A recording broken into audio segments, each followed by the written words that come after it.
محمد صلى الله عليه وسلم صلى الله على محمد صلى الله عليه وسلم صلى الله على محمد صلى الله عليه وسلم. من الشيطان الرجيم. بسم الله الرحمن الرحيم. الحمد لله رب العالمين والصلاة والسلام على أشرف الأنبياء والمرسلين وعلى آله وصحبه أجمعين. رب اشرح لي صدري ويسر لي أمري واحلل عقدة من لساني يفقهوا قولي. Assalamualaikum warahmatullahi wabarakatuh. Alhamdulillah yang dimuliakan barisan ahli jawatan kuasa masjid, Tuan Nazir, Tuan Imam, Tuan Bilal, para asatizah, para alim ulama, tuan-tuan guru, tuan-tuan, puan-puan, ibu ayah yang dikasihi Allah Subhanahu Wa Taala sekalian. Jadi alhamdulillah, yang pertamanya kita panjatkan kesyukuran kepada Allah Subhanahu Wa Taala dengan keizinannya, kekuatan, kesihatan dan juga nikmat umur yang masih lagi diberikan pinjaman kepada kita pada pagi yang mulia ini, dapat kita bersama berkumpul mendirikan solat fardu subuh secara berjemaah. Kemudian Allah berikan lagi ruang dan peluang untuk kita berada di dalam taman-taman syurga. Jadi alhamdulillah tuan-tuan, puan-puan, ibu ayah, ya, pagi ini kita dah masuk dah kepada Ramadan yang ke-11. Ya, lebih kurang dekat lagi, berbaki lagi fasa yang beberapa hari saja lagi, belah-belah hari je lagi, 19 lebih kurang begitu, untuk kita habis Ramadan. Maksud kata janganlah dibiarkan berlalunya Ramadan hari demi hari tanpa ada peningkatan amal ibadat kita. Sebab tak tahu lagi ni, lepas pada ni sempat lagi tak kita nak jumpa Ramadan kepada tahun depan tu tadi. Baik, jadi insya-Allah pagi ni kita sambung pengajian berkitab Qasasul Anbiya, menceritakan tentang kisah-kisah para nabi. Jadi kisah yang kita terhenti pada pertemuan bulan-bulan yang lalu, kita dah masuk kisah Nabi Allah Musa alaihi salam. Dan kisah Nabi Allah Musa alaihi salam ni tuan-tuan, panjang kisahnya. Dia ada beberapa siri yang kita dah lihat, daripada Nabi Musa kecil naik sampai dewasa, kemudian dia berdepan dengan bapa angkatnya tadi, ya, Fir'aun. Kemudian berlakulah siri dihalau, dikejar sampai nak dibunuh tadi. Maka Nabi Musa AS berjaya pergi keluar daripada kota Mesir tadi. Dan sekarang kita dah masuk kepada kisah Nabi Allah Musa AS dan juga Nabi Khidir ataupun Khaidir AS. Baik, Allah rakamkan kisah Nabi Allah Musa bertemu dengan Nabi Allah Khidir, yang mana disebut dalam surah Al-Kahfi ayat yang kalau kita lihat panjang ayatnya itu tadi tuan-tuan, sehingga kan dalam beberapa hadis pun ada menceritakan tentang pertemuan ini tadi. Diceritakan di sini Allah berfirman, terjemahannya tuan-tuan, ya, dan ingatlah ketika mana Musa berkata muridnya, aku tidak akan berhenti berjalan sebelum sampai ke pertemuan dua buah lautan. Ada mula kisah begitu. Sebab apa? Kalau awal mula kisahnya tuan-tuan, pernah dalam satu ketika Nabi Musa AS berkhutbah, menyampaikan khutbah risalah kepada kaumnya Bani Israel, ya, yang mana sekarang ni pun baru je malam tadi, semalam kita tengok kan macam mana serangan daripada Israel dan juga sekutunya US tadilah ke atas negara Iran. Ya, macam mana keadaan kita boleh tengok, banyaklah sekarang ni tengah dalam keadaan yang agak getir. Ya, kita pun tak tahu macam mana situasinya nanti yang ke depan ni. Ya, kalau berterusan, berlarutan, banyak kesannya, walaupun kita Malaysia contoh tak pun terlibat dalam peperangan tadi kan, tapi kesannya tuan-tuan, kita pun akan rasa juga andai kata benda ni tidak berakhir tadi. Ya, dengan keadaan ekonomi mungkin akan parah, ya, mata wang kita pun mungkin akan menjunam, keadaan harga minyak tong tu, kalau ditutup selatan yang dikuasai oleh Iran tu, nanti boleh menyebabkan melonjak naik harga minyak tadi. Kalau minyak naik, itu punca utama asas tu tuan-tuan, dia akan menyebabkan kesan-kesan harga makanan dan sebagainya, itulah akan menjadi kesan. Ya, ini baru dia dua hari, ya, dia start daripada semalam, malam tadi serangan pun tak berhenti, hari ini pun akan berterusan lagi. Kita tak tahu dia punya kesan-kesan tu. Tapi yang penting kita berdoalah kepada Allah Subhanahu Wa Taala supaya dapat melindungi khususnya umat-umat Islam lah, ya, di Palestin dan sebagainya, dan memberikanlah satu balasan yang setimpal, ya, khusus buat Israel tadi, dan juga sekutu kuatnya ialah US, ya. Kita pun risau kan kesan-kesan yang kita tak jangka yang ke depan ni nanti. Jadi yang ini pun berkait juga tentang kaum lah, kaum Bani Israel itu tadi. Baik, ketika mana Nabi Allah Musa AS sedang berkhutbah tadi, jadi dia sampai ke khutbah, adalah beberapa anak muridnya bertanya. Dia kata, wahai Musa, ya, ada tak orang yang lebih pandai pada kamu? Ataupun ada tak orang yang lebih cerdik pada kamu? Sebab pada masa itu, soalan tu tadi tuan-tuan, kalaulah ditanya pada kita pun, kita ni guru lah, ya, pada satu tempat, dah tentulah kita akan jawab, setakat ni akulah yang paling pandai, kan, akulah yang paling mengetahui daripada kalian. Jadi ayat tersebut Allah tegur. Sebab itulah dalam ni bukan nak kata Nabi Musa ni belagak, bukan kata Nabi Musa ni nak tunjuk hebat, tak. Sebab realitinya keadaan tersebut begitulah keadaannya.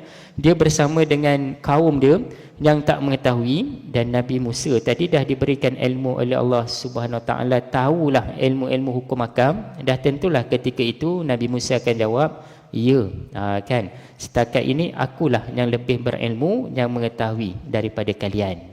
Yang itu tuan-tuan. Cuma tak selit dekat situ. Kan, kalau kita lah biasa kalau orang tanya kita akan sebut lah, ya, maksud kata zaman sekarang ni kalau ada orang tanya tuan-tuan, kita kena sandarkan kepada Allah Subhanahu Taala. Allahu Taala a'lam. Lebih pada tu aku tak tahu. Allah Subhanahu Taala Maha mengetahui. Jadi rentetan daripada perkara tersebut kita boleh lihat kadang-kadang di kalangan masyarakat kita. Kan, kita tahu dia tak cakap besar pun, tak takbur, tapi bahasa dia tu nampak macam dia nak meninggi diri, tapi tak, dia tegas. Kan, dia tanyalah macam mana kamu boleh dapat padi, kamu buat boleh dapat belas-belas tan, contoh kan, 15 tan. Dia akan bagi tahulah, setakat ni memang macam ni lah aku dapat, tak tahulah macam mana, tapi aku dah usahakan, beginilah aku dapat 10 tan, 15 tan ni memang dalam tangan aku, contoh. Dia tak belagak, dia cuma cakap benda yang hakikat. Tapi beza kadang-kadang ada orang kita bahasanya lembut, bahasanya kita panggil tak kata elok lah, contoh bahasa lembut, tapi rupanya ada selingan belagak tadilah, takbur.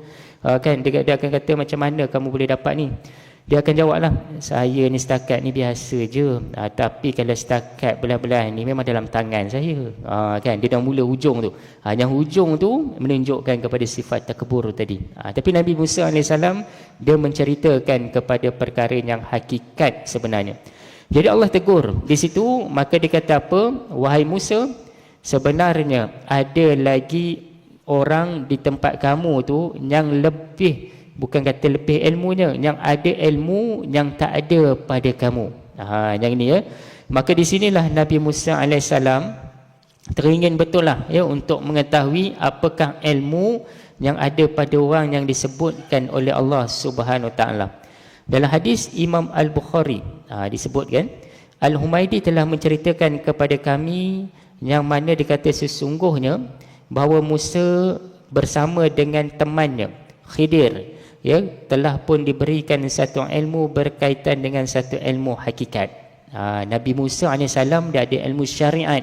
Syariat ni hukum hakam.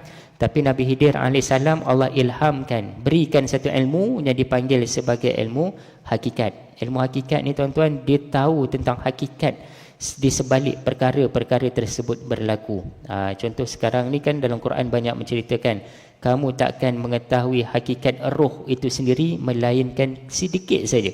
Kalau Allah berikan ilmu hakikat ni pada kita tuan-tuan, banyak benda-benda yang di luar daripada kemampuan kita yang kita boleh mengetahui. Tapi Allah tak berikan pada orang-orang yang tidak diberikan tadilah. Ya, Allah hanya bagi pada orang tertentu saja. Baik, jadi macam mana nak tahu tu tuan-tuan? Lalu Nabi Musa AS pun diberitahu kepadanya tentang, kalau kamu nak tahulah, nak belajar dengan orang yang aku maksudkan tersebut, dia ada caranya. Yang mana dia kata apa? Berangkatlah Nabi Musa AS bersama temannya tadi perlu membawa seekor ikan yang diletakkan di dalam bekas, kita panggil macam kendi ataupun bekas air lah. Jadi air tu nanti kena bawa ke mana tuan-tuan? Ikan tadi pergi ke satu tempat yang dipanggil sebagai pertemuan dua lautan. Dua lautan tu bertembung dekat tengah-tengah tu nanti, yang tak diketahui kat mana tempatnya. Andai katalah dikata di sini ikan tu nanti melompat ataupun ikan tu jatuh, di situlah akan adanya Nabi Allah Khidir alaihissalam. Baik, jadi mereka ni pun berangkat. Nabi Musa bergerak 2 orang dengan teman ni tadi, dan muridnya pun berangkatlah berjalan kaki sehingga sampai di sebuah batu karang. Tempat lautan ni ada banyak batu karang kan. Lalu dia kata apa sini, Nabi Musa dan muridnya pun melepas lelah dan tidur di sana, terlelap. Kan ikan ada tadi. Sementara itu ikan yang berada di dalam keranjang bekas tersebut, ya, yang mana bergerak, ya, di dalam bekas tersebut bergerak dan keluar dari keranjang lalu terjun ke dalam laut dengan cara yang sangat aneh. Dalam hadis Imam Bukhari menyebutkan dia melompat macam itulah. Ya, macam kita lah bawa ikan puyuh tadi. Ikan puyuh kita tahulah kan macam mana bergerak tu. Tapi ikan apa ni tidak dia beritahu. Allah menahan aliran air laut sehingga menjadi seperti sebuah jambatan sehingga ikan tersebut dapat melintasinya.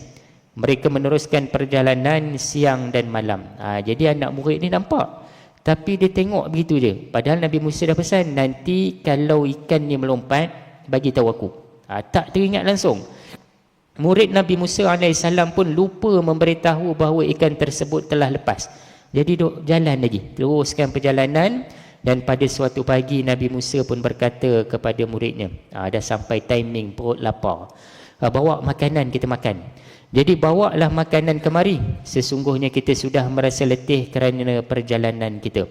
Nabi Musa tidak akan menghentikan perjalanan sebelum beliau sampai ke tempat yang Allah perintahkan. Muridnya pun bagi tahu pada Nabi Musa, tahukah engkau ketika kita mencari tempat berlindung tadi, waktu kita nak lelap tadi wahai Nabi Musa, dia kata apa? Kita ni dah lelap tadi, aku lupa nak menceritakan tentang ikan. Ikan yang kita bawa tu rupanya dah terjun, dah selamat, dah ada lompat tadi. Syaitan telah membuatkan aku lupa menceritakannya. Ikan tersebut masuk ke dalam laut dengan cara yang sangat aneh sekali. Dia kata apa? Kalau begitu, itulah tempat yang kita cari. Nabi Musa pun bagi tahu, kalau macam tu kenapa kamu tak bagi tahu? Kalau kita mengamuk tuan-tuan kan. Dah aku cakap dah tadi, kalau sampai tempat tu ikan lompat, bagi tahu. Ikutkan tuan-tuan, Nabi Musa AS ni terkenal dengan orang yang tegas. Kita tengok ya, masyarakat orang Kibti masa dekat Mesir, Nabi Musa AS lempang sampai mati. Bayangkan dia punya kata keras ni Nabi Musa ni, tapi sebabkan anak muda yang dia bawa tadi, tak ada dia lakukan benda macam tu. Dia cuma cakap tak apalah ya, kita pergi balik, patah balik kat tempat tadi. Akhirnya sampailah Nabi Musa AS ke tempat tersebut, tempat batu karang yang dilelap tadi lah. Maka Musa pun melihat seseorang lelaki yang berselimut dengan sehelai pakaian, dan setengah riwayat mengatakan pakaian yang dipakai itu berwarna hijau. Sebab itu dipanggil sebagai Khidir ataupun Khidar, maksudnya hijau, kehijauan tuan-tuan. Dan ada sebahagian riwayat mengatakan setiap langkah Nabi Khidir AS tu akan tumbuh daun-daun yang muncul berwarna hijau. Sebab itu dipanggilkan sebagai Nabi Khidir ataupun Khidar tadilah hijau. Baik, kemudian Nabi Khidir pun berkata, ya, dia pun bagi salam ya. Nabi Musa memberi salam kepada Nabi Khidir dan Nabi Khidir pun menjawab, bagaimana mungkin ada salam keselamatan di tanah airmu? Nabi Musa berkata, aku adalah Musa. Khidir pun bertanya, Musa Bani Israel? Ditanya kan, sebab Nabi Khidir tahu ada Nabi Rasul yang diutuskan kepada kaum Bani Israel. Nabi Musa pun menjawab, ya, akulah orangnya. Khidir berkata, sesungguhnya aku memiliki suatu ilmu yang telah diberikan oleh Allah yang tidak kamu ketahui. Sebaliknya kamu juga memiliki suatu ilmu yang telah diberikan Allah yang tidak pula aku ketahui. Ini jawapan yang baik kalau kita berdepan dengan siapa jugalah di kalangan masyarakat kita, supaya tak ada timbul bangga diri, bongkak, takbur, riak. Kadang-kadang orang kita ni pakat berlumba-lumba nak siapa paling hebat. Sepatutnya tuan-tuan, bila berdepan dengan seseorang tersebut, siapa-siapalah di kalangan kita, kita kena letak mesti ada benda yang aku tak tahu sedangkan dia tahu. Sedangkan aku pula mungkin aku dah ada PhD. Sebenarnya PhD aku ni baru je dalam bidang-bidang tertentu, belum tentu lagi bidang lain yang aku pakar. Sebab tu kalau kita berdepan dengan orang yang bawah pada kita, janganlah merasakan kita tahu semua perkara. Itu penting. Sebab inilah ayat yang dirakamkan. Mungkin ada ilmu yang dia tahu dan aku ada benda yang aku tak tahu daripada dia. Supaya mendatangkan sifat tawadu' tu tadi. Ya. Sebab tu kalau kita lihat orang yang berpakaian tak berapa nak cantik, kan kita akan kata apa? Ini bahasa kasar lah tuan-tuan ya. Ini ahli neraka lah ni, datang masjid pun tak pernah. Contoh tuan-tuan kan, tengok pakaian dia, ini teruk sangat ni, ini memang dah confirm masuk neraka dah ni. Tak boleh tuan-tuan, sebab kita tak tahu pengakhirannya. Berapa ramai yang dia kaki masjid, tengah-tengah hujung-hujung berubah. Kan, asal kaki masjid, bila ada duit sikit, naik umur 40, dah berduit, tukar pula dah jadi kaki motor. Mana kita tahu, contoh kan, sebelum ni rajin datang masjid, dah ada duit, keluar berjalan ke sana ke sini, kadang-kadang tak sempat, dah dia nak datang ke masjid. Boleh jadi. Dan ada pula orang yang asalnya kaki motor merempit dan sebagainya, naik umur 40 dah insaf dah, jadi pula kaki masjid. Jadi sebab tu kita kena letakkan husnuzon terlebih dahulu. Nasihat memang nasihat lah, tapi jangan terus memberikan kecaman sehingga menjatuhkan orang lain. Itu kita takut tu. Baik, Khidir pun menjawab. Sesungguhnya Nabi Musa jawab ya. Dia kata apa? Aku ingin mempelajari. Bolehkah aku mengikuti kamu? Kan aku ni teringin sangat nak tahu apa ilmu yang kamu ada. Yang Allah Subhanahu Wa Taala telah pun berfirman, telah mengatakan kepada kamu ada satu benda, ilmu, boleh tak aku nak ikut? Nak ikut ni maksud kata nak berguru lah tuan-tuan ya. Maka Khidir menjawab, sesungguhnya kamu tidak akan sabar mengikuti aku. Takut aku ni bukan apa. Kalau kamu ikut ni nanti takut kamu jadi tak sabar. Bagaimana kau dapat sabar terhadap sesuatu yang belum pernah kau ketahui? Risau dia. Ini takut nanti tak sabar, kamu pula orang yang tegas.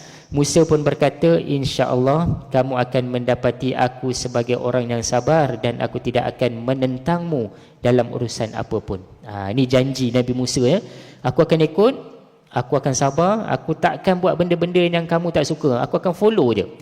Kemudian apa yang berlaku tuan-tuan? Khidir pun berkata kepada Nabi Musa, jika kamu mengikutiku, maka janganlah kamu bertanya sedikit pun. Jangan tanya apa-apa. Tengok, faham, nanti hujung sekali baru aku cerita pada kamu. Sebelum aku sendiri yang menerangkannya kepada kamu. Musa pun menjawab, baik.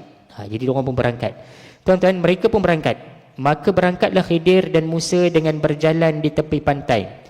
Lalu sebuah perahu datang kepada mereka. Mereka bercakap dengan para penumpangnya, meminta agar dibolehkan ikut. Macam gitulah pergi dekat pantai tepi Sekincan ni. Tengah jalan-jalan berdua, datang satu sampan besar lah, bukan kapal, perahu besar. Maka mereka pun nak tumpang. Ternyata mereka mengenal Khidir. Rupanya tukang start engine ataupun tukang bawa bot tu kenal nama Khidir. Dia kata, ya Allah, dia kata, Khidir, mari naik, sila naik. Dan mereka membawa keduanya tanpa bayar satu sen pun. Macam kita lah kalau jumpa orang yang kita kenal, kita biasanya tak, orang kata tak berapa lah, tak rasa macam tak apalah, kamu naik lah, kan? Sebab kita kenal lah orang ni. Ketika mereka berdua berada di atas perahu itu tadi, hinggaplah seekor burung di hujung perahu, lalu mematuk paruhnya ke laut 1 atau 2 kali. Kemudian Khidir berkata kepada Musa, ilmu yang Allah berikan kepadamu dan kepadaku tidaklah mengurangkan ilmu Allah sedikit pun, kecuali seperti hilangnya air lautan yang diambil oleh burung dengan paruhnya. Itu simbolik je. Datang burung, duduk dekat hujung sampan, burung tu pun patuk air lah, ambil 1, ambil 2, ambil dua air tadi untuk minum. Jadi Nabi Khidir memberitahu kepada Nabi Musa, ilmu aku, ilmu kamu ni sikit je. Nak banding dengan ilmu Allah yang penuh dengan satu lautan, kita ni sikit je. Aku adalah ambil 1, kamu ada ambil 1. Ini simbolik nak bagi tahu apa? Walaupun tuan-tuan ada ilmu, sebenarnya banyak lagi ilmu-ilmu yang kita kena pelajari dalam dunia ni. Jangan letak kita rasa, ustaz, saya ni dah tua dah ustaz, umur 60, 70, apa benda lagi saya nak belajar? Paling tidak pun tuan-tuan, kita perkemaskan ilmu-ilmu yang kita ada. Ilmu apa tuan-tuan? Contohnya 3 ilmu itulah. Syariat, syariat, kemudian akidahnya kita panggil sebagai ilmu tauhid, dan juga ilmu akhlak yang kita panggil juga sebagai ilmu tasawuf, pelengkap untuk kita sempurnakan kehidupan kita. Baik, jadi tiba-tiba Khidir mengambil sebuah kapak. Sudah, tadi dah tumpang, Nabi Musa pun nampak kan, orang yang bagi tumpang pula tak minta cas, 1 sen pun tak minta. Baik orang tu tadi, dah nak sampai elok-elok dekat tepi pantai, tiba-tiba Nabi Khidir mengambil sebuah kapak, lalu mencabut sekeping papan pada perahu tersebut. Dia pergi kapaknya satu sampan tadi, dia pecahkan sikit menggunakan kapak tadi hingga tercabut sekeping papan yang ada dekat sampan tadi. Maka terkejut setelah mengetahui papan perahu tersebut tercabut, Nabi Musa pun berkata kepada Khidir, apa yang kau lakukan ni? Maka telah membawa kita tanpa bayar sesen pun, lantas mengapa kamu dengan sengaja melubangi perahu untuk menenggelamkan penumpangnya? Sungguh kamu telah membawa kesalahan yang besar. Apa ni Khidir kan? Kita ni dah lah naik, tumpang, orang tak cas 1 sen, kita duk pecahkan pula. Macam tuan-tuan lah ada orang bawa teksi, kita ni pula tiba-tiba kebetulan tengok owner teksi tu orang kita kenal. Dia pun kata tak apa, naik, aku bawa kamu ni, kamu nak pergi mana? Kita pun naik dengan kawan kita tadi kan. Nak sampai-sampai tadi, sebelum nak turun, pecahkan dia punya cermin. Sudah, kan, macam mana tak Nabi Musa rasa ajaib tuan-tuan. Kemudian apa jawab Nabi Khidir? Bukankah telah aku katakan bahawa sesungguhnya kamu tidak akan dapat bersabar mengikutiku? Nabi Musa berkata, janganlah kamu menghukumku kerana kelalaianku, dan janganlah kamu membebaniku dengan suatu kesulitan dalam urusan. Nak bagi tahu apa tuan-tuan? Nabi Khidir kata apa? Kan tadi aku dah bagi tahu, jangan tanya. Sudah kan, yang kamu tanya ni kenapa? Dengar je ataupun tengok je, jangan tanya apa-apa. Bila tersedar begitu, Nabi Musa pun kata, maafkan aku, disebabkan aku lalai tadi, tak apalah aku ikut. Selanjutnya mereka berdua pun meninggalkan perahu tersebut. Dia biar je. Sewaktu mereka sedang berjalan di tepi pantai, tiba-tiba mereka bertemu pula dengan seorang budak yang sedang bermain dengan beberapa orang kawannya. Macam kita lah tuan-tuan pergi dekat pantai mana, contohnya pantai Sekincan ni pun ada kan tempat yang boleh budak-budak duk main lari-lari. Jadi budak tu bukan budak besar tuan-tuan, umur kecil lagi, umur 4, 5, 6 tahun macam tu lah. Biasalah kalau orang datang ke pantai, biasanya budak dia akan main lah. Dia akan main jalan sana, jalan sini. Apa yang berlaku? Salah seorang daripada budak yang sedang bermain tersebut, Khidir memegang kepala budak tersebut, kemudian membunuhnya. Ini lagi dahsyat. Tadi sampan setakat pecah rosak tu kita bolehlah terima lagi. Ini budak umur 5-6 tahun, Nabi Khidir AS tangkap budak tersebut, lalu membunuh budak tersebut. Maka apa yang berlaku? Khidir telah pun membunuhnya, dan dikatakan dekat sini Sufyan imam ni mengisyaratkan dengan hujung jari tangannya seolah-olah memetik sesuatu. Nabi Musa berkata, mengapa kamu membunuh jiwa yang bersih padahal dia tidak pernah membunuh orang lain? Sesungguhnya kamu telah melakukan sesuatu yang mungkar. Kan, bayangkan budak kecil, takkanlah tergamak kita nak bunuh, macam itulah umpamanya. Maka apa jawab Nabi Khidir AS? Bukankah telah aku katakan bahawa sesungguhnya kamu tidak akan dapat bersabar mengikutiku? Jadi Musa berkata, jika aku bertanya kepadamu tentang sesuatu sesudah kali ini, maka janganlah kamu memperbolehkan aku menyertaimu. Sesungguhnya kamu telah cukup memberikan uzur kepadaku. Baik, dalam situasi ini memang kita takkan rasa macam kita dah nampak dah sebenarnya apa perbezaan ilmu yang ada pada Nabi Khidir dan juga Nabi Musa AS. Kita kalau sampai tahap level yang kedua ni tuan-tuan, dah tak rasa macam pelik sungguh dah ni. Kita dah tak rasa macam boleh terima. Sebab tadi tu mungkin boleh lah setakat sampan pecah. Kalau sampai kita bunuh orang yang umur 5-6 tahun, tak bersalah pula. Dalam syariat kita, bunuh hukumnya kena dibalas bunuh. Tapi dalam keadaan situasi ini, itu yang Nabi Musa terkejut sangat, sehingga menyebabkan kata ini adalah perbuatan yang mungkar. Memang salah sungguh. Khidir pun bagi tahu apa? Bukankah aku telah bagi tahu Sesungguhnya kamu tidak akan dapat bersabar mengikuti aku. Aku dah cakap dah. Tadi satu dah. Ni sekarang kamu tanya lagi. Kan dah janji tadi jangan tanya. Jadi Musa jawab, maafkan aku. Kali ni aku janji. Lepas pada ni kalaulah aku tanya lagi, maka terputuslah kita. Cukuplah sampai sini je perjalanan. Mereka berdua pun meneruskan perjalanan. Dia tinggalkan je. Ketika mereka sampai ke sebuah negeri, sampai satu tempat tuan-tuan, mereka pun meminta supaya penduduk tersebut sudi menjamu mereka. Jalan jauh dah, lapar, haus. Tetapi penduduk tersebut tak mau bagi makan. Masuk dekat kita daripada Sungai Besar, punyalah jalan jauh sampai sekincan. Nak minta minum je, kan? Lepas tu orang semua pakat tak nak, tak payah. Orang tak nak layan, tak bagi makanan. Jadi kemudian keduanya mendapati dalam negeri tersebut ada satu rumah tuan-tuan, dindingnya hampir roboh. Dah nak jatuh dah dinding tadi. Kemudian keduanya mendapati, dia kata apa, hampir roboh. Lalu Khidir pun menegakkan dinding tersebut, dia mengisyaratkan dengan tangannya. Maksud kata apa tuan-tuan? Lebih senang cerita kat sini, kalau bahasa mudah kita lah. Nabi Khidir duduk pakat cari simen, cari pasir, cari batu. Kemudian dia benakan dinding yang dah nak rubuh tadi dengan dinding yang baru supaya selamat rumah tu daripada terdedah kepada masyarakat yang lain. Baik, dia kata di sini, Nabi Musa AS pun rasa pelik. Kita ni dahlah datang kat suatu kaum yang tak mahu memberi kita makan dan tak mahu menjamu kita. Sementara engkau ni pula dengan sengaja mendirikan dinding yang hampir roboh tersebut. Apa benda kamu ni? Tadi dah lah pecahkan sampan orang. Lepas tu bunuh budak umur 5-6 tahun yang tak bersalah. Yang ni punyalah kita lapar dahaga, nak minta makan. Seorang penduduk pun tak nak bagi kita makan. Lepas tu kamu tengok ada rumah yang nak roboh, elok pula kamu pergi cari simen, cari bata, benakan pula tembok. Apa tak boleh masuk akal lah rasa. Ni rasa mudah kita lah tuan-tuan ya. Kemudian kata apa, dia benakan tadi.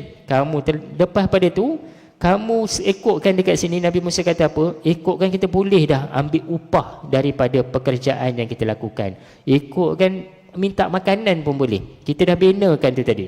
Khidir berkata kepada Nabi Musa AS, inilah perpisahan kita. Tanya lagi kan, kali ketiga habis dah. Dia kata apa? Inilah perpisahan kita. Cukup sampai situ je.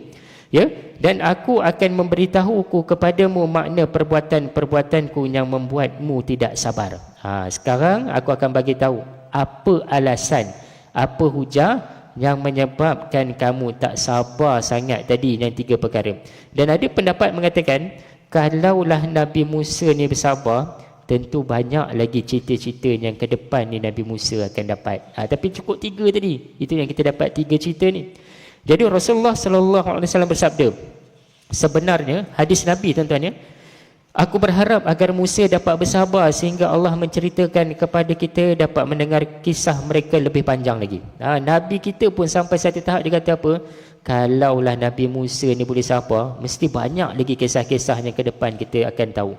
Baik, berkata Sufyan, dia kata Rasulullah bersabda, semoga Allah merahmati Musa. Jika dia dapat bersabar, tentu kita mendengar kisah mereka berdua lebih panjang.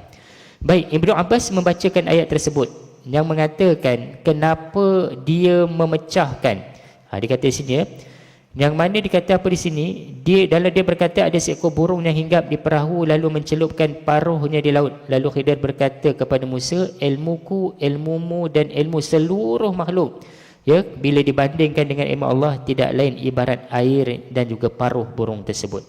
Sedangkan daripada riwayat yang lain mengatakan menjelaskan kepada kita sebab dan punca perkara-perkara tersebut berlaku. Kita tengok apa sebabnya supaya dekat sini tuan-tuan kita dapat mengetahui asbab dan kisah menjadi pengajaran kepada kita. Pertama, kenapa dia pecahkan kapal tadi, papan bot tu tadi, disebabkan tuan-tuan di jeti tu nanti ada seorang pemimpin, seorang ketua yang jahat, samsing lah.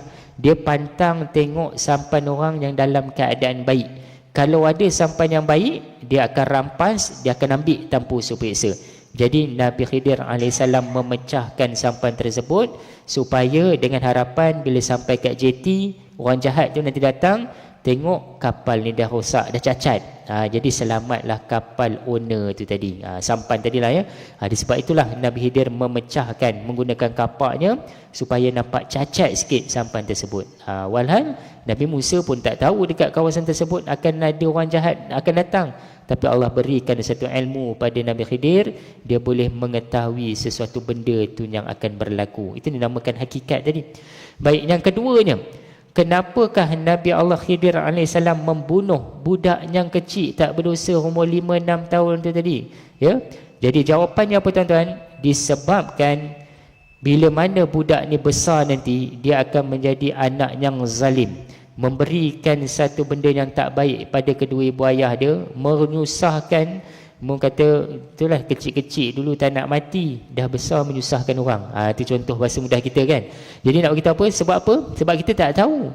Kalau kita tahu mungkin kita bunuh kan. Tapi disebabkan Nabi Khidir AS Allah berikan ilmu hakikat, dia boleh tahu apa yang budak ni akan buat. Sebab dia akan menjadi seorang yang zalim. Dia akan menjadi orang yang memeras, merosakkan, orang kata menyusahkan kehidupan masyarakat yang ada. Sebab itulah Nabi Khidir bunuh budak tersebut dalam keadaan budak tu kecil lagi. Tapi ini bukan menjadi dalil ya untuk kita pula nanti tiba-tiba ada orang dekat Pekan Sekinchan ni, Ustaz, malam tadi saya mimpi saya kena bunuh anak orang tu. Sebab saya mimpi anak orang tu nanti dah besar, dia jahat sungguh, dia je samsing, sebab tu saya ingat saya nak bunuh. Yang itu dipanggil sebagai, itu bisikan syaitan tu, mimpi jahat. Sebab Syekh Abdul Qadir Al-Jailani tuan-tuan, ada salah satu riwayat yang menceritakan satu hari dia pernah terdengar dalam bisikan dalam kepala dia yang mengatakan, kamu dah sampai satu tahap ujian, kamu dah sempurna. Kamu dah sampai satu tahap berada di satu landasan ilmu hakikat. Syariat dah tak perlu kamu lakukan dah. Tak perlu solat, tak perlu zakat, tak perlu buat benda-benda syariat ni yang orang lain awam biasa buat ni. Kamu dah sampai satu tahap level ilmu hakikat dah. Yang mana kamu tak perlu untuk melaksanakan syariat. Apa yang Syekh Abdul Qadir Jalani buat tuan-tuan? Dia ambil satu pasir, dia ambil pasir, dia lemparkan. Dia kata, kamu bukannya Tuhan, kamu adalah iblis, syaitan yang merosakkan pemikiran aku.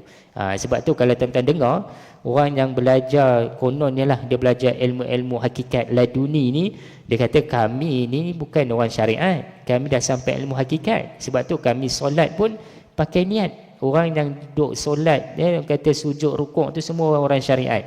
Kalau adalah orang sebut macam tu, itu adalah ajaran sesat.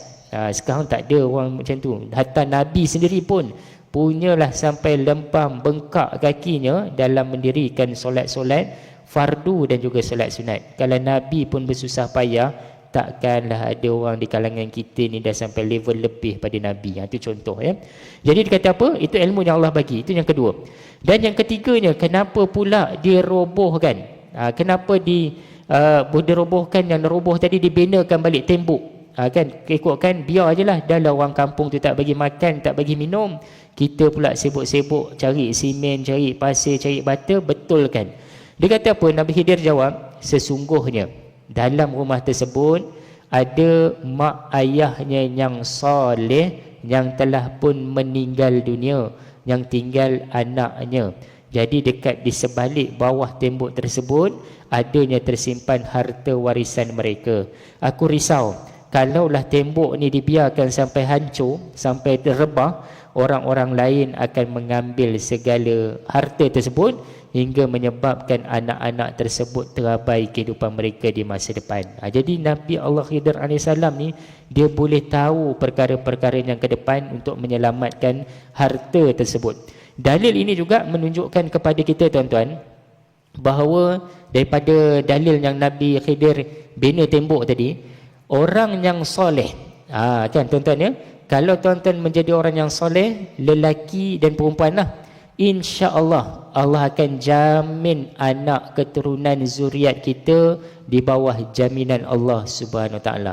Sebab siapa boleh jamin budak yang ada dekat dalam rumah yang nak roboh tu boleh selamat hartanya daripada diambil oleh orang lain, dengan sebab Allah datangkan Nabi Allah Khidir alaihissalam untuk bantu, untuk selamatkan harta tersebut. Jadi menjadi dalil kepada kita tuan-tuan, Jadilah orang yang soleh, orang yang baik, insya-Allah zuriat keturunan kita nanti pun Allah akan lindung dan Allah akan jaga. Ya, sebab tu tak boleh kita kata biarlah Ustaz, anak saya pandailah dia hidup. Kita pun masih lagi dalam keadaan yang terus bergulung dengan perkara dosa dan maksiat, takut nanti jauh tersasar. Ya, walaupun kita kata dalil, contohlah kita pegang kata tak semestinya Ustaz, ada orang soleh tengok anaknya lagi teruk tu tadi. Yang itu tuan-tuan, kalaulah teruk macam mana sekalipun, insya-Allah Allah boleh jamin. Kan, dengan asbab kalau teruk macam mana pun dia boleh patah balik lagi. Dengan asbab tadi dia ingat balik kata-kata nasihat mak ayah dia, ataupun paling tidak pun Allah lembutkan hati dia untuk patah balik. Sebab tu jadikan diri kita soleh, supaya kelak zuriat kita yang di bawah-bawah tadi itu pun akan menjadi zuriat yang soleh dan solehah juga. Itu yang penting ya. Baik, kemudian dikata di sini, kesimpulannya bahawasanya Khidir adalah seorang nabi, dan inilah pendapat yang benar atau seorang rasul sebagaimana yang diungkapkan oleh sebahagian orang ataupun bahkan seorang raja menurut sebahagian pendapat. Ada yang mengatakan tuan-tuan ya, sebahagian pendapat mengatakan Nabi Khidir alaihissalam masih lagi hidup sampailah ke hari ini, dan sebahagian pendapat kata tidak, Nabi Khidir pun makhluk Allah, dia pun telah diwafatkan oleh Allah Subhanahu wa taala. Ya, jadi nak bagi tahu kepada kita, istilahnya ya kita boleh katakan Nabi Allah Khidir alaihissalam ini nabi, ya, tetapi nak bagi tahu apa tentang umurnya panjang ke ataupun tidak, itu tidak dimaksudkan di dalam mana-mana riwayat, cuma pendapat-pendapat sebahagian para ulama sahaja.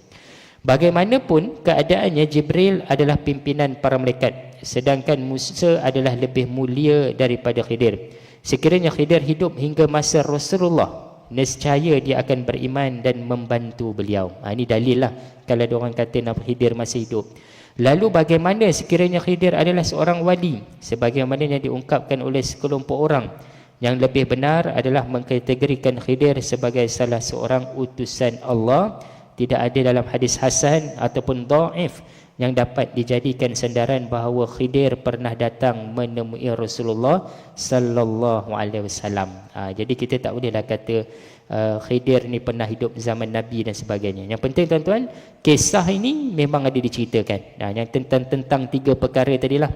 Jadi sebagai kesimpulannya tuan-tuan, apa yang kita boleh rumuskan sebagai pengakhirannya pada pagi ini, iaitu ada satu ilmu yang Allah dah kurniakan kepada makhluknya, iaitu kepada Nabi Khidir alaihissalam, ilmu hakikat. Hakikat ni memang kita tak nafikan, bukan semua orang boleh ada, ya, hanya pada Nabi Khidir alaihissalam. Kita yang boleh ada pun ilmu ilham sajalah. Ilham kan, kita rasa macam apa yang agak-agaknya rasa macam gambaran nak berlaku, itu sangkaan kita je, tapi tepatnya belum tentu. Kan, itu sangkaan saja, tepat belum tentu lagi. Ini kalau aku kahwin dengan orang ni, entah bahagia ke tidak ni, tengok rupa macam ni. Contoh tuan-tuan kan, kita pun duk memilih-milih pasangan tu tadi, belum tentu lagi. Ada orang dia kahwin dengan orang yang tengok muka je garang, rupanya baik, dekat rumah tolong isteri dia, kat luar memang ganas sungguh, orang terkenal dengan something ni kan, tapi kat rumah baik, kan belum tentu. Ada orang pula kadang-kadang mukanya baik, dekat rumahnya baran sungguh, ya, tangan tu pantang lepa, ada je benda nak dipukul ni isterinya, contohlah tuan-tuan ya, ada. Sebab tu jangan kita melihat sesuatu perkara itu daripada sudut zahir, kena juga melihat daripada sudut batin tu tadi, secara dalaman tu tuan-tuan ya, boleh ya. Baik, jadi apa yang boleh dirumuskan itulah ya, berkaitan dengan ilmu hakikat dan juga ilmu syariat. Jadi itu sebagai satu simbolik kepada kita untuk terus beriman kepada Allah Subhanahu Wa Taala akan perkara yang ke depan yang kita tak tahu, kita berserah kepada Allah dengan sebutan wallahu taala a'lam. Allah sahajalah yang lebih mengetahui daripada apa yang kita ketahui. Baik, jadi insya-Allah itu dulu sekadarnya ya, dengan berbaki bulan Ramadan yang ada ni tuan-tuan, tak banyak lagi dah. Sikit lagi tinggal. Mungkin kita rasa macam panjang, tapi sekejap. Bayangkan tuan-tuan, hari ni hari Ahad. Nanti minggu depan, Ahad depan, ya, dah 9 hari dah. Tinggal lagi berapa hari dah masuk fasa 10 malam yang terakhir. Jadi rebutlah peluang yang ada ni, berbaki 19 ataupun 20 hari yang lebih ni untuk kita terus memperbaiki amal ibadat kita.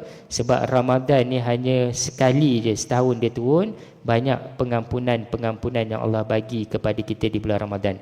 Gandaannya pun paling banyak. Kalau bulan lain tuan-tuan beramal ibadat tak sama dengan kita beribadat dalam bulan Ramadan. Saya bagi contoh, setiap ibadat kita itu digandakan dengan 70 kali ganda. Bayangkan itu satu. Kemudian nanti bila masuk Lailatul Qadar, 10 malam yang terakhir, ya, Allah lipatkan kali ganda lagi. Setiap ibadat kita, kalaulah malam tu jatuh malam Lailatul Qadar, Allah gandakan seperti mana 1000 bulan, 83 tahun 4 bulan punya ibadat. Siapa boleh jamin dapat ibadat 83 tahun? Kita umur 83 pun mungkin umur 50 lah baru dekat dengan masjid, contoh ya. Jadi nak beritahu apa, pulun sehabis baik. Sebab itulah masa yang kita ada, tuan-tuan. Dan jangan lupa juga, ni yang terakhir tuan-tuan ya, untuk banyakkan bersedekah, khususnya menjamu orang yang berpuasa dengan jamuan makanan. Maksud kata belanja lah, ya, orang yang tengah berpuasa tu berbuka. Sebab Nabi dah jamin, Nabi dah sebut, barang siapa yang menjamu orang berbuka puasa. Sekarang kan slot masjid banyak kan, kadang-kadang dah penuh dah pun. Tak apa tuan-tuan, tuan-tuan bawa lah makanan apa yang ada. Sebab tuan-tuan akan dapat pahala sebiji macam orang tu yang sedang berpuasa. Tu kalau seorang, kalau tuan-tuan jamu 10 orang makan, 10 pahala orang makan tu akan dapat pada kita tanpa mengurangi pahala orang tersebut. Sebab tu orang dulu-dulu, kalau duduk kampung dulu tuan-tuan kalau mak kita masak, dia akan bagi-bagi setiap jiran-jiran tu supaya dapat rasa apa yang dia buat, walaupun sikit. Jadi apa? Dapat pahala semua tu tadi pada dia. Sebab tu rugi kalau masih ada di kalangan kita ni yang berkira-kira ya. Hatta walaupun sebiji kurma Nabi sebut kan, tuan-tuan bagi dia makan waktu buka puasa, pahala dia akan dapat juga kepada kita. Itu kelebihan pada orang yang menjamu orang makan. Jadi insya-Allah tuan-tuan bolehlah ya mulakan dengan sedekah, belanja orang buka puasa ya, walaupun sedikit. Dengan sebab itu dapat juga pahala itu pada kita, insya-Allah. Jadi itu dulu sekadar masa yang ada yang dapat saya kongsikan. Insya-Allah nanti kita jumpa lagi pada pertemuan yang akan datang. Ya, saya kira selamat kata menjalani ibadat puasa, banyakkan membaca Quran, banyakkan qiyamul lail dengan solat-solat sunatnya, dan juga banyakkan bersedekah. Jadi saya sudahi dengan wabillahi taufik wal hidayah. Wassalamualaikum warahmatullahi wabarakatuh. A'udzubillahi minasyaitonirrajim. Bismillahirrahmanirrahim. Alhamdulillahirabbil alamin, wassalatu wassalamu ala asyrafil anbiya'i wal mursalin wa ala alihi washabihi ajmain. Rabbana zalamna anfusana wa illam taghfir lana wa tarhamna lanakunanna minal khasirin. Rabbana 'alaika wa tawakkalna wa ilaika anabna wa ilaikal masir. Wassallallahu ala sayidina Muhammad wa ala alihi washabihi wa baraka wasallam. Walhamdulillahirabbil alamin.